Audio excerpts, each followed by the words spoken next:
ಜೈ ಹನುಮಂತ ಜ್ಞಾನ ಗುಣಧಾಮ ಜೈ ಕಪೀಶನಿ ಓ, ನಮ್ಮನ್ನ ಗುಹೆ ಒಳಗಡೆ ಸಿಲುಕಿಸಿ ಗುಹೆಯ ದ್ವಾರವನ್ನ ಕಲ್ಲಿನಿಂದ ಮುಚ್ಚಿದ್ಯಾ? ನಮ್ಮನ್ನ ಈ ರೀತಿ ಬಂಧಿಸೋಕೆ ಪ್ರಯತ್ನ ಪಡ್ತಿದ್ಯಾ ದುಷ್ಟ ರಾಕ್ಷಸ? ಜೈ ಶ್ರೀರಾಮ.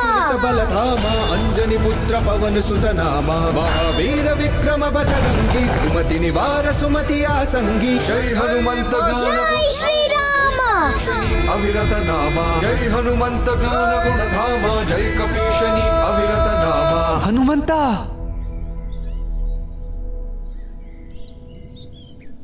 ಪ್ರಣಾಮಗಳು ದೇವಋಷಿ.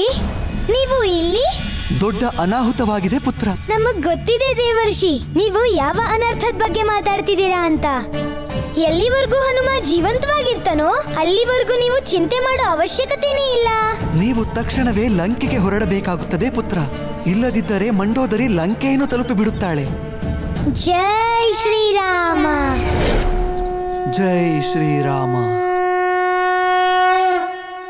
ಅಸುರರ ಇತಿಹಾಸದಲ್ಲಿ ಈ ದಿನವು ಸ್ವರ್ಣಾಕ್ಷರಗಳಲ್ಲಿ ಕೆತ್ತಲ್ಪಡುತ್ತದೆ ಮಂಡೋದರಿ.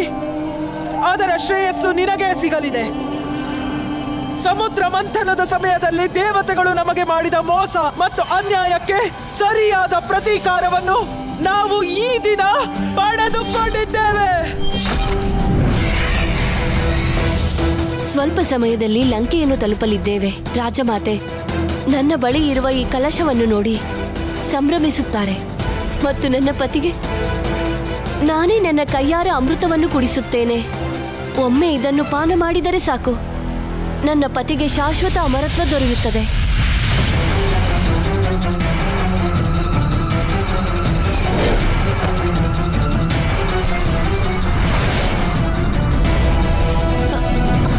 ಈ ವಾಹನ ಹೀಗೇಕೆ ಚಲಿಸುತ್ತಿದೆ?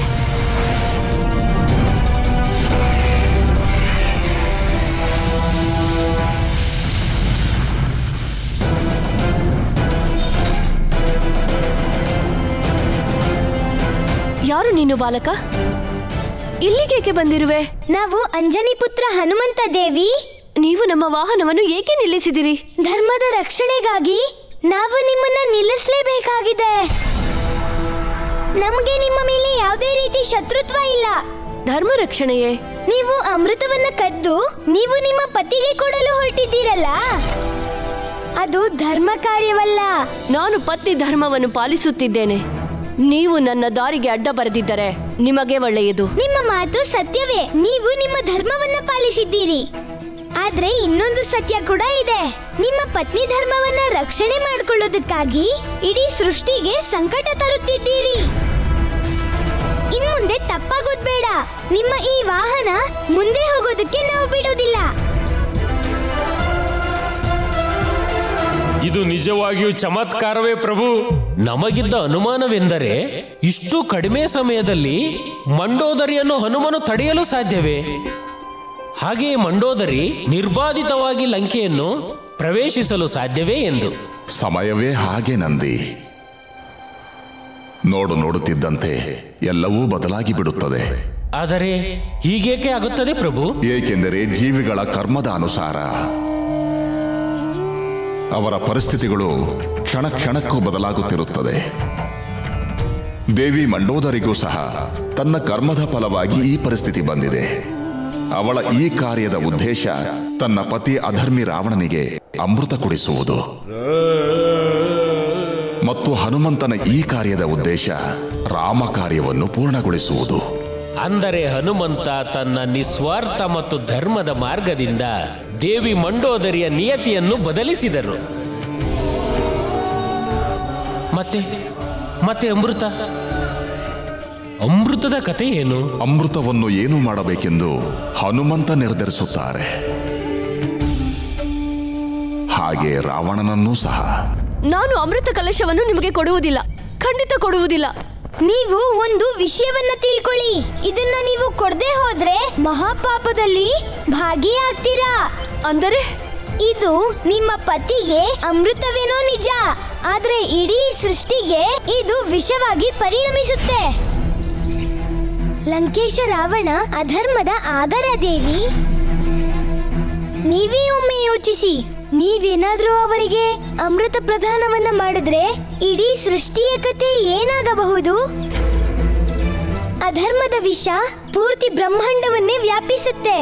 ಅದರ ಕಾರಣಕರ್ತರು ನೀವಾಗ್ತೀರಾ.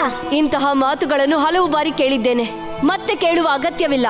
ನನ್ನ ದಾರಿಗೆ ಅಡ್ಡ ಬರಬೇಡ. ನಿಮಗೆ ಸತ್ಯ ಏನು ಅಂತ ಕಾಣ್ತಾ ಇಲ್ಲ ದೇವಿ, ಅದು ನಮಗ್ ಕಾಣಿಸ್ತಿದೆ. ನಿನಗೆ ಉತ್ತರಿಸಲು ನನಗೆ ಸಮಯವಿಲ್ಲ. ನಿಮ್ಮ ಮೇಲೆ ನಮ್ಮ ಮಾತು ಪ್ರಭಾವ ಬೀರ್ತಾ ಇಲ್ಲ ಅಂದ್ರೆ ನಿಮಗೆ ನಾವು ಒಂದು ದೃಶ್ಯವನ್ನ ತೋರಿಸ್ತೀವಿ. ರಾವಣ ಅಮೃತವನ್ನ ಕುಡಿದು ಅಮರನಾಗಿ ಹೋದ್ರೆ ಇಡೀ ಸೃಷ್ಟಿಗೆ ಎಂತಹ ದುರ್ಗತಿಯಾಗಬಹುದು.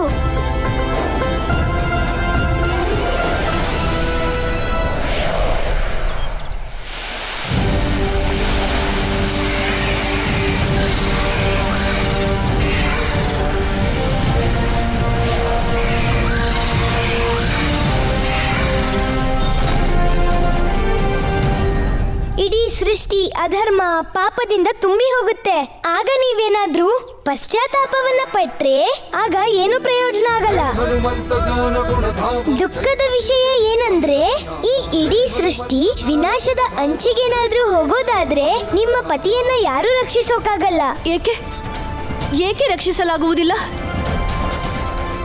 ಈ ಅಮೃತಪಾನ ಮಾಡಿ ನನ್ನ ಪತಿ ಅಮರರಾಗಬೇಕಲ್ಲವೇ? ಅಧರ್ಮಿಯಾದವರನ್ನ ಅಮೃತ ಎಂದೆಂದಿಗೂ ಕಾಪಾಡೋದಿಲ್ಲ ದೇವಿ.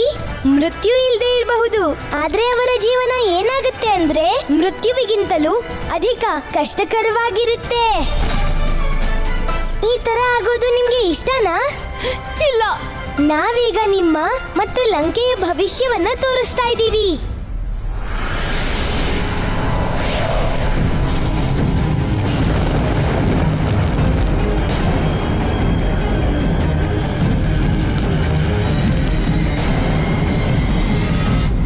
ನಿಮಗೆ ಗೊತ್ತಾಯ್ತಾ ನಿಮ್ಮ ಕುಲದ ಸರ್ವನಾಶ ಯಾವ ರೀತಿ ಆಗತ್ತೆ ಅಂತ? ಹೇ ವಾನರ ಬಾಲಕ, ನನ್ನಿಂದ ಎಂತಹ ಘೋರ ಪಾಪವಾಗುತ್ತಿತ್ತು.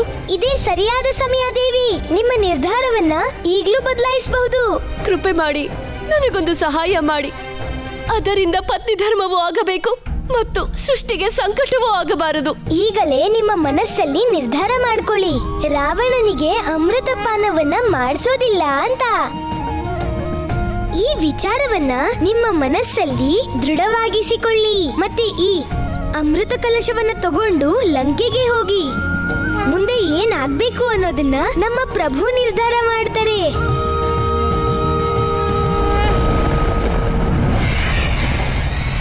ಹನುಮ,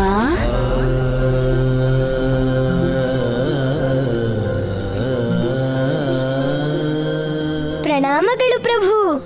ಹನುಮ, ಅಮೃತಕಾಂಡದ ಅಂತಿಮ ಅಧ್ಯಾಯ ಇನ್ನೂ ಮುಗಿದಿಲ್ಲ.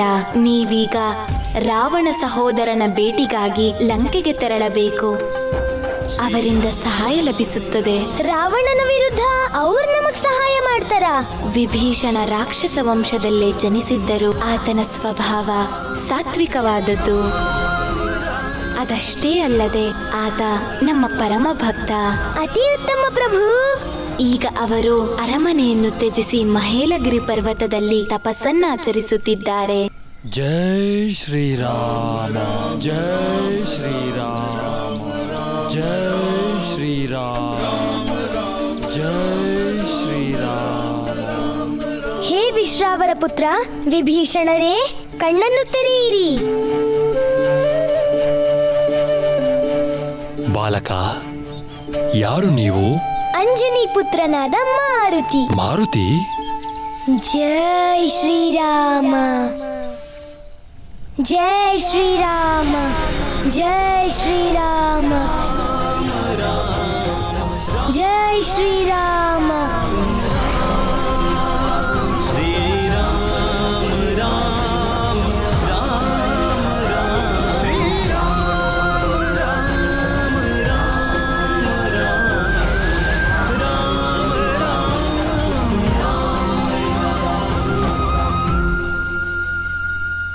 ನಮಗೆಲ್ಲ ಅರ್ಥವಾಯಿತು ಮಾರುತಿ. ನಮಗೆ ನಿಮ್ಮಿಂದ ಒಂದು ದೊಡ್ಡ ಸಹಾಯವಾಗಬೇಕಾಗಿದೆ. ಇದು ಪ್ರಭು ಶ್ರೀರಾಮರ ಕಾರ್ಯ. ಹಾಗಾಗಿ ನೀವು ಹೇಳಿದಂತೆ ನಾವು ಕೇಳಲು ಸಿದ್ಧರಿದ್ದೇವೆ. ಧನ್ಯವಾದಗಳು. ನಮಗೆ ಆಜ್ಞೆ ನೀಡಿ. ಪ್ರಣಾಮಗಳು. ಪ್ರಣಾಮಗಳು.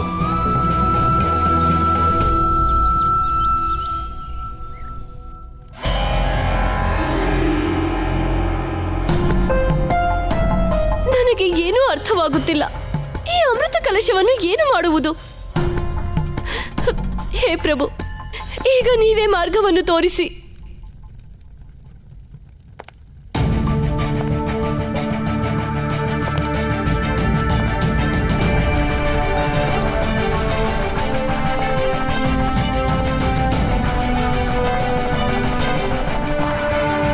ಪ್ರಣಾಮಗಳು ಅತ್ತಿಗೆ.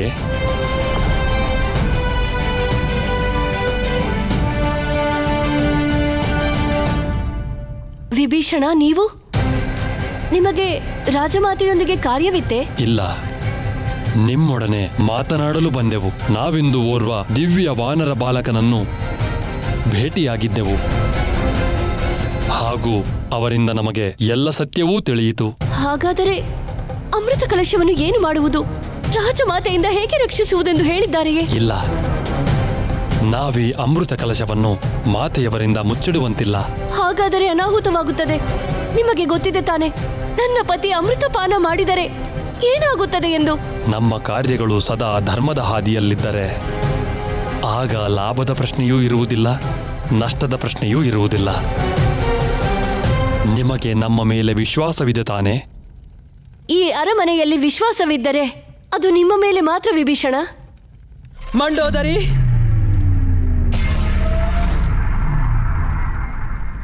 ಬಂದೆಯಾ? ಇಂದು ನಿನ್ನನ್ನು ನೋಡಿ ನನಗೆ ಮಹದಾನಂದವಾಗುತ್ತಿದೆ. ಮಂಡೋದರಿ, ಇದೇ ತಾನೆ ಅಮೃತ ಕಲಶ?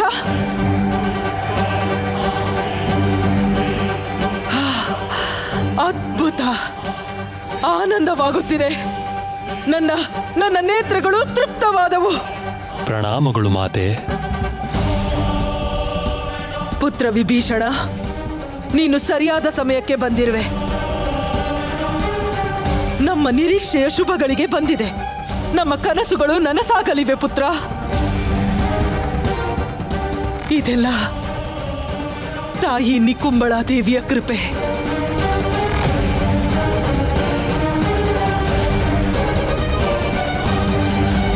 ಮಂಡೋದರಿ, ನಾವು ಹಿಂದೆ ಈ ಕ್ಷಣವೇ ರಾವಣನಿಗೆ ಅಮೃತಪಾನ ಮಾಡಿಸಬೇಕು.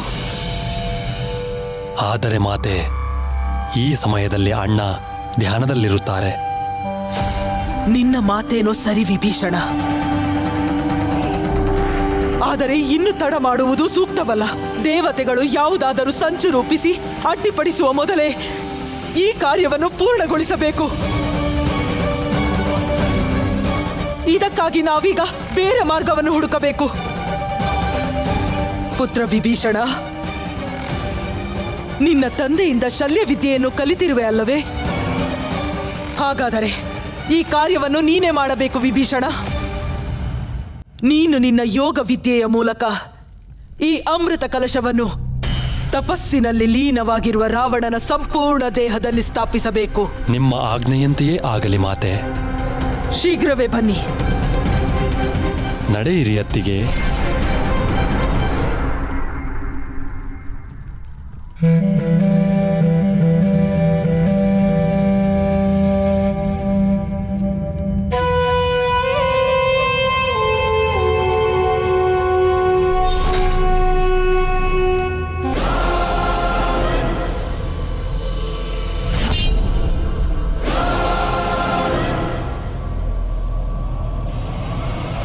ಪುತ್ರ ಲಂಕೇಶ,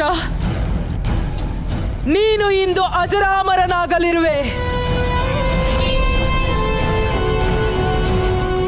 ವಿಭೀಷಣ, ವಿಧಿಯನ್ನು ಆರಂಭಿಸು.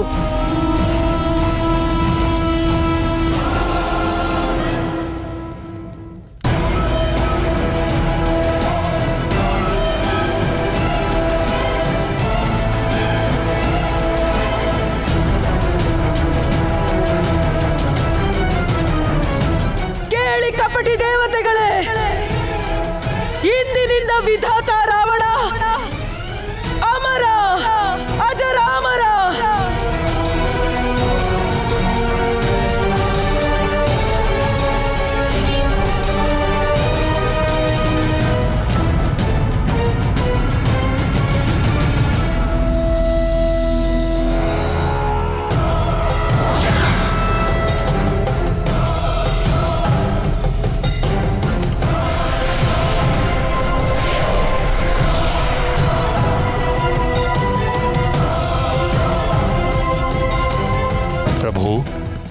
ನಿಮ್ಮಿಚ್ಛೆಯಂತೆ ಅಮೃತವನ್ನು ಸೋದರ ಲಂಕೇಶರ ನಾಭಿಯಲ್ಲಿ ಸ್ಥಾಪಿಸಿದ್ದೇವೆ. ಇದರ ಫಲವಾಗಿ ಅಣ್ಣನಿಗೆ ಅಮೃತಪಾನದ ಪೂರ್ಣ ಲಾಭವೂ ದೊರೆತಿಲ್ಲ. ಒಂದರ್ಥದಲ್ಲಿ ರಾವಣ ಅಜರಾಮರವಾಗಿದ್ದರೂ ಮೃತ್ಯುವಿನಿಂದ ಇನ್ನೂ ಸಂಪೂರ್ಣವಾಗಿ ಮುಕ್ತನಾಗಿಲ್ಲ. ಜೈ ಶ್ರೀರಾಮ. ಮಾತೆ ನಿಕುಂಬಳ ದೇವಿಯ ಕೃಪೆಯಿಂದ ನಿನಗೆ ಅಮರತ್ವ ಪ್ರಾಪ್ತಿಯಾಗಿದೆ ಲಂಕೇಶ. ನೀನು ಅಮರನಾಗಿರುವೆ, ನೀನು ಅಮರನಾಗಿರುವೆ ಮಗನೇ. ನಿಕುಂಬಳ ದೇವಿಗೆ ಜಯವಾಗಲಿ, ನಿಕುಂಬಳ ದೇವಿಗೆ ಜಯವಾಗಲಿ, ಜಯವಾಗಲಿ ಮಾತೆ.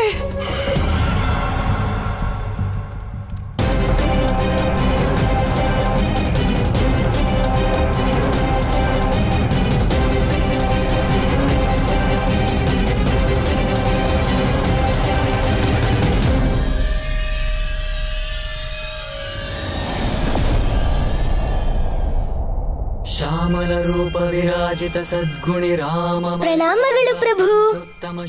ನಿಮಗೊಂದು ಮುಖ್ಯ ವಿಷಯ ತಿಳಿಸಬೇಕು. ಹೇಳಿ ಪ್ರಭು. ನಿಮ್ಮಿಂದಾಗಬೇಕಾದ ಕಾರ್ಯಗಳೆಲ್ಲ ನಿಮ್ಮ ಇಚ್ಛೆಯಂತೆಯೇ ಸುಸೂತ್ರವಾಗಿ ನಡೆದು ಪೂರ್ಣಗೊಂಡಿದೆ ಪ್ರಿಯ ಹನುಮ. ಅಂದ್ರೆ ನಮಗಾಗಿ ಯಾವ ಕಾರ್ಯನೂ ಇಲ್ವಾ? ಇಲ್ಲ ಹನುಮ, ಬಹಳಷ್ಟು ಕಾರ್ಯಗಳಿನ್ನೂ ಬಾಕಿ ಇವೆ.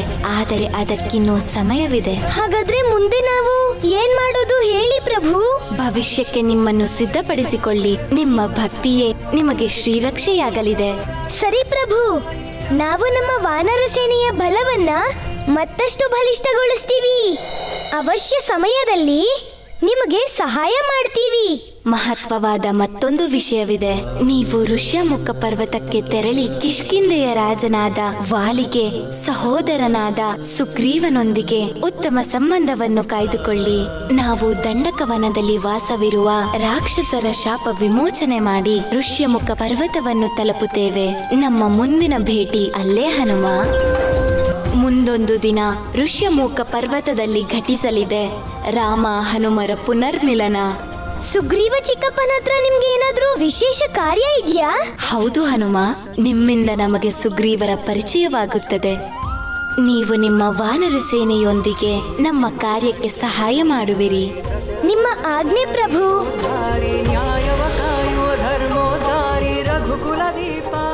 ಪ್ರಭು ಪ್ರಭು ಹೇಳಿ ಹನುಮ.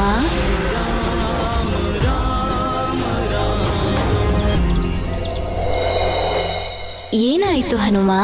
ನಮ್ಗೆ ನಂಬೋಕೆ ಆಗ್ತಿಲ್ಲ. ನಿಮ್ಮ ಸಾನ್ನಿಧ್ಯ ನಮ್ಗೆ ಸಿಗೋಕ್ ಸಾಧ್ಯ ಇಲ್ಲ. ನಿಮ್ಮಿಂದ ನಮ್ಮನ್ನ ಯಾಕೆ ದೂರ ಮಾಡ್ತಿದ್ದೀರಾ ಪ್ರಭು? ಸದಾ ನಾವು ನಿಮ್ ಜೊತೆ ಇರೋಕಾಗಲ್ವಾ? ಹನುಮ, ನೀವು ನಮ್ಮಿಂದ ಎಲ್ಲಿ ದೂರವಾಗುತ್ತಿರುವಿರಿ? ನಮ್ಮಿಬ್ಬರ ಮಾರ್ಗವು ಸದ್ಯಕ್ಕೆ ಭಿನ್ನವಾಗಿರಬಹುದು, ಆದರೆ ಇಬ್ಬರ ಗುರಿಯೂ ಒಂದೇ. ಈ ವಿಷಯವನ್ನು ನೀವೆಂದಿಗೂ ಮರೆಯಬಾರದು. ಇದು ಹೊಸ ಅಧ್ಯಾಯವೊಂದರ ಆರಂಭ ಹನುಮ. ಈ ಅಧ್ಯಾಯದಲ್ಲಿ ನಮ್ಮ ರಾಮಾವತಾರದ ಮಹಿಮೆಯನ್ನು ಜಗತ್ತಿಗೆ ಸಾರುವ ಉದ್ದೇಶವಿದೆ ಮತ್ತು ಇದರಲ್ಲಿ ನಿಮ್ಮ ಪಾತ್ರವು ಬಹಳ ಮುಖ್ಯವಾಗಿರುತ್ತದೆ.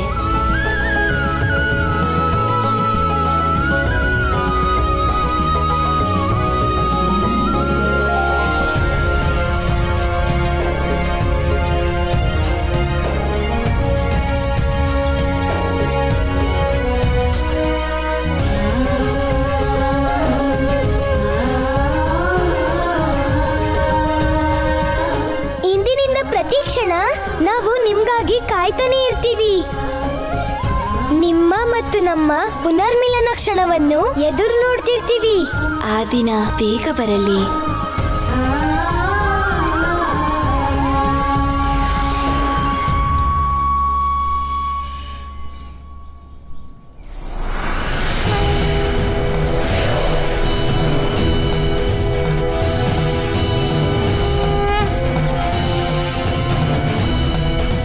ನಮ್ಮ ಮುಂದಿನ ಯೋಜನೆ ಏನು ಮಾರುತಿ? ನಮ್ಮದಲ್ಲ, ಇದು ನಮ್ಮ ಪ್ರಭು ಶ್ರೀರಾಮರ ಆದೇಶ. ನಾವು ನಮ್ಮ ವಾನರ ಸೇನೆಯ ಜೊತೆಗೆ ಉತ್ತರ ದಿಕ್ಕಿಗೆ ಹೋಗ್ಬೇಕು. ಅಲ್ಲೇನಿದೆ ಮಾರುತಿ? ಋಷ್ಯಮುಖ ಪರ್ವತ. ಅಲ್ಲೇ ನಮ್ಮ ಪ್ರಭು ಇರ್ತಾರೆ. ಅದೇ ನಮ್ಮ ಕರ್ಮಸ್ಥಾನ. ಪ್ರಭು ನಮ್ಗೆ ಅಲ್ಲೇ ಸಿಗ್ತಾರೆ. ಈ ಹನುಮಂತನ ರಾಮ. ಜೈ ಶ್ರೀರಾಮ್.